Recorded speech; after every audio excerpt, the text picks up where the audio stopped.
So let me now speak very briefly about just some other aspects of this film and this particular Blu-ray release, and then we'll conclude and we'll move forward. So the other thing that I think is very significant about this film and how to approach it is, again, this idea of symbols and how symbols act in this work. This is a film. This is a tightly constructed narrative, and so there are little things that Edward Yang and the story conceptualists place throughout the narrative thread arc of the film that grow and that turn into other things and that have payoffs later. And what do I mean by this? So I mean certain interactions that occur between characters that have significance later on. And there are certain shots that are repeated later on. There are certain items that we see at the very beginning that seem to have no significance, but then are used or are reintroduced in the narrative later on that therefore then have much significance going forward. Then there are other aspects of narrative threads or little seeds that are planted that then grow into very significant events as the film concludes. Just an example, things like the flashlight that was taken from the film studio at the very beginning, and this idea of lights going on and off. This is very significant, of course, to Chaucer's character because he apparently has weakness in his eyesight. So the idea of turning lights on and off seems to suggest illumination and lack of knowledge, and also the ability to see or the lack of ability to see. And so this is very significant to Chaucer's character because, as I said, his whole understanding or misunderstanding of the world is basically based on how he perceives the world around him. And ultimately, his failure to perceive things the way that they really are, it leads to his downfall, I would say. So this is very inextricably linked to this idea of lights illuminating and darkness being something that enshrouds one in mystery and the unknown. And the fact also that Chaucer has weak eyesight lends further credence to this importance of the symbolism of the flashlight. Then, of course, there are other aspects like the introduction of the photograph. Remember, Little Cat and Chaucer, they find certain items that are hidden in the house. And these are we assume that these are items that were left behind by maybe Japanese people who had lived in the house before them. So things like a knife and a picture of a woman, and the idea being that we assume that there was probably the possibility, at least, that the woman was involved in a love suicide and the knife was used as part of that love suicide ritual, perhaps. I mean, that's the kind of legend that exists. So therefore, the knife becomes very symbolic in that respect because, of course, it ultimately becomes the weapon that is used to kill Ming. But also the picture becomes very significant because, remember, Chaucer seems to have an almost unnatural sort of preoccupation with this picture. And so this seems to suggest, therefore, that he might seem to be having this kind of quote-unquote romantic notion, which is based on perhaps the savior concept that he has vis-a-vis Ming. This idea of the romantic die for love kind of attitude, which ultimately leads to his downfall because ultimately Ming rejects him and it's very crushing to him. Okay, so this picture is very important, and of course the knife is very important, and also this symbolism is not only operating on this character narrative level, but it's also operating again within the context of Taiwan and its identity, right? Because this is connected to the fact that there was a Japanese presence in Taiwan, and there were leftover houses that are Japanese style in Taiwan, at least at the time, 1960s. So you have the Chang family, for instance, living in a Japanese style house.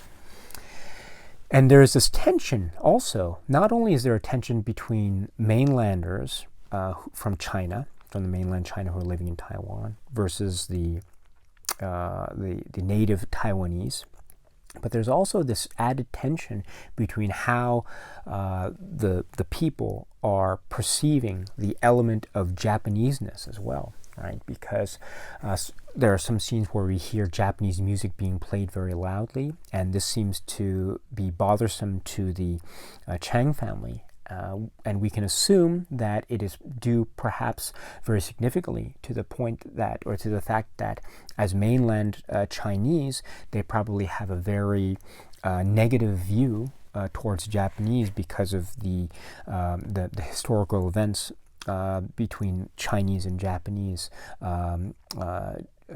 prior to and during the Second World War, at least in the Asian theater. So there's that. But there's also a very, I would say, nuanced and complex relationship between native Taiwanese and also the Japanese presence, right? Because there was, it's the native Taiwanese that are playing the Japanese music loudly in that scene. And remember, there's a scene where the Chang family are eating dinner, and they are a little bit bothered by this loud music, but it's being played, right? So there seems to be the suggestion, which is further supported by what Tony Raines is saying in his commentary, that there is an extra level of tension that is being portrayed here. That makes the mainland Chinese experience in Taiwan further separated from the native Taiwan experience on Taiwan, or in Taiwan. And that is exemplified by the way in which Japanese culture is being treated and it's being viewed.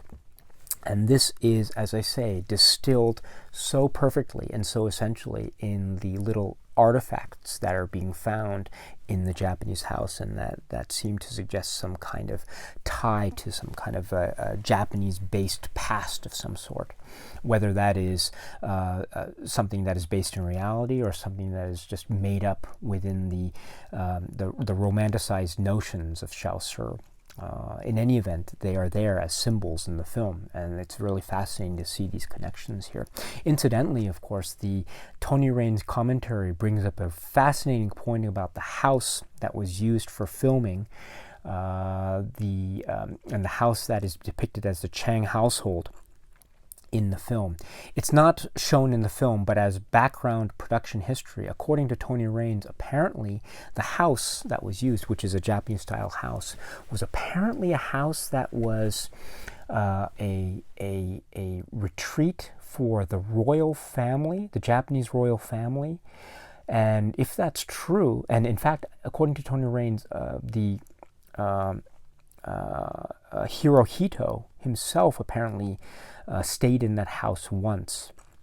If that's true, that is a fact that really just is so unbelievably mind-boggling in many ways, and just adds an extra layer of immense resonance to the depiction of that house as it appears in the film. An amazing fact if it's true. So going back to the idea of symbolism, yes, we spoke about the flashlight, we spoke about the knife and the picture, and there are other aspects too. And of course, yes, the use of song, Elvis Presley and Kat and Deuce and their singing, and little Kat wanting to be the next Elvis Presley. And what a great connection that is, right? Because according to Tony Raines, we have little Kat who is trying to emulate Elvis Presley, and according to him, Elvis Presley was known as King Kat. So there seems to be a connection between little Kat on the one hand and his idol, King Kat, Elvis Presley, on the other hand. But that also is adding another element here, which is the influence and effect of U.S. culture in this pot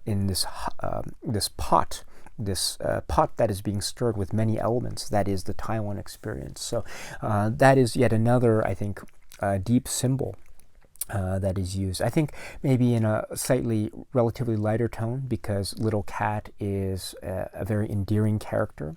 He's a character that is very, very likable, and his scenes with his singing, I think, add a certain charm and heart to the film.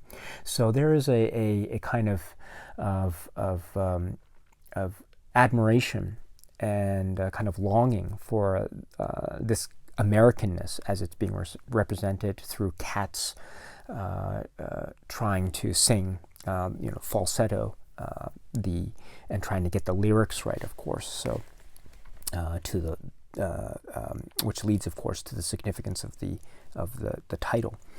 So there's another symbolic aspect of the film that lends something that I think is very deep and resonant to the quote-unquote Taiwan experience. Oh boy. So this is. I'm sorry about this. I'm a little bit overwhelmed at the moment because there is just so much I want to say here. But let me just end this quick discussion about the symbolism by saying that, again, this is something that Edward Yang does so well, which is that he lays the foundations for stuff that appears later. But it is not only for the sake of narrative. It is for the sake of narrative and so much more. It is for the sake of character development. It is for the sake of narrative propulsion. It is also for the sake of showing us something that is significant to this point in time, this moment in history. And everything is therefore interconnected. So it is at once a narrative tool, but also it is speaking to something larger and more profound about the experience. So this is something that Edward Yang does best. He has done it before, and he is really on top of his game in this particular film. And oh boy, the way things explode, they just creep up on you when you watch this film, and then boom, they just hit you in a way that is so astounding, and you're just left there stunned as a viewer, just like just watching the dangling of the string and the broken light bulb. It's just everything has been destroyed before your very eyes, and it's almost too quick for you to catch everything at once. So this is really just to say that everything is very dense, everything has meaning, everything has significance, everything has impact in this particular film, as shown in the way that the characters are treated, and also in the way that certain symbols are laid out through the film, and also certain seeds are planted that grow into something that leads to a payoff or fruition, whether it's good or whether it's bad, as the film progresses to its ultimate conclusion.